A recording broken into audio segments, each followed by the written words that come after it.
તો સુપ્રસિદ્ધ યાત્રાધામ પાવાગઢમાં ભક્તોનો મહાસાગર ઉમટ્યો। વર્ષના અંતિમ દિવસ અને નવા વર્ષના પ્રારંભે ભક્તોની અભૂતપૂર્વ ભીડ જોવા મળી। હજારો માઈ ભક્તો નવા વર્ષની શુભ શરૂઆત અને સુખ સમૃદ્ધિ તેમજ મંગલ કામનાના સંકલ્પ સાથે મહાકાળી માતાના દર્શને પહોંચ્યા। વહેલી સવારથી જ મંદિર પરિસર અને પાવાગઢ તરફ જતા માર્ગો ઉપર ભક્તોનો પ્રવાહ શરૂ થઈ ગયો। ભક્તોએ કતારમાં ઊભા રહી ધીરજપૂર્વક માતાજીના દર્શન કર્યા અને મહાકાળીના ચરણોમાં પ્રાર્થનાઓ અર્પણ કરી। રાજ્યના વિવિધ જિલ્લા ઉપરાંત પાડોશી રાજ્યમાંથી પણ મોટી સંખ્યામાં શ્રદ્ધાળુઓ પાવાગઢ પહોંચ્યા। ભક્તોની સુવિધા અને સલામતી માટે જિલ્લા વહીવટી તંત્ર દ્વારા વિશેષ આયોજન કરવામાં આવ્યું। મંદિર પરિસરમાં વધારાનો પોલીસ બંદોબસ્ત પણ તૈનાત કરાયો। ટ્રાફિક વ્યવસ્થા સુચારુ રહે તે માટે પણ અલગ અલગ ટીમો કામે લાગી।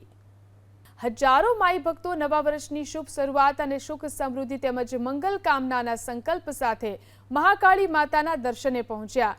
વહેલી સવારથી જ મંદિર પરિસર અને પાવાગઢ તરફ જતા માર્ગો ઉપર ભક્તોનો પ્રવાહ શરૂ થઈ ગયો।